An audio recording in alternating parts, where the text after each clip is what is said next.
Shalom, selamat malam Bapak Ibu Saudara yang dikasihi Tuhan Yesus Kristus. Judul senandika kita pada malam hari ini adalah Jawaban Doa dengan Stan dan Pisang. Di sebuah kamp konsentrasi yang dilanda penyakit selama Perang Dunia Kedua, Darlene Deibler mengalami ujian iman yang berat dan penguatan yang mengherankan. Ia dan suaminya Russell sedang bekerja sebagai utusan Injil di New Guinea ketika mereka ditangkap oleh orang Jepang. Russell meninggal di penjara camp. Adapun Darlene mengalami sakit parah, tetapi selamat dan dapat menceritakan hal itu dalam autobiografinya, Evidence Not Sin. Ia sering menemukan cacing dan serangga berenang di supnya. Walaupun merasa jijik, ia tahu bahwa ia harus makan. Jadi, ia belajar untuk menghancurkan cacing-cacing dan serangga itu dengan jarinya serta memakannya dengan supnya. Ia menderita disentri dan diare yang parah. Garam Epsom dan pil kina yang diterimanya tidak cukup baik. Ia juga tampaknya menderita malaria dan beri-beri. Akhirnya, ia berdoa, "Tuhan, hamba terus-menerus terinfeksi oleh lalat-lalat ini. Jadi kalau Engkau berkenan, sembuhkanlah hamba."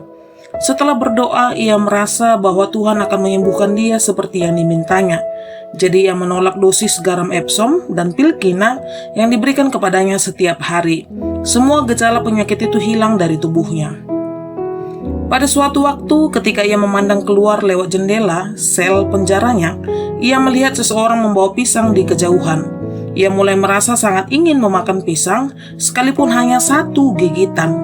Ia membayangkan aroma pisang itu dan hampir dapat merasakannya. Keinginan itu semakin tak tertahankan. Dengan berlutut ia berdoa, "Tuhan, hamba tidak meminta semua pisang di tandan itu. Hamba cuma ingin satu, Tuhan, satu saja." Kemudian ia menyadari betapa bodohnya berdoa meminta hal itu. Bagaimana mungkin Allah membawakan sebuah pisang melalui tembok penjaranya?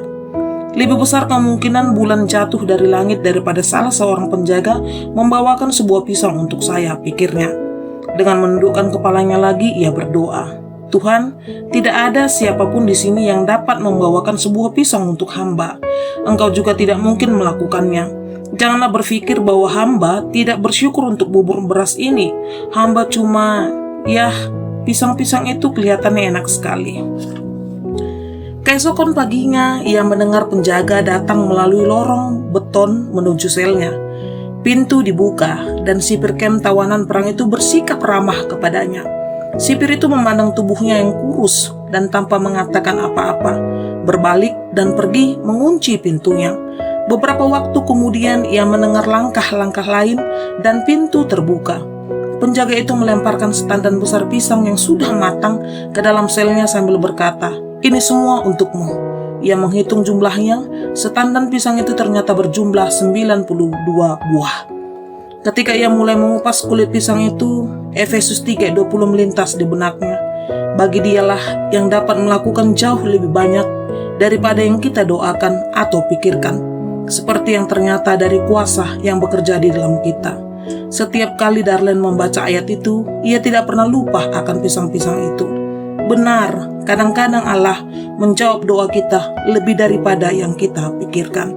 Saya Pendeta John Patar Situmeang dalam Senandika Gembala GKO.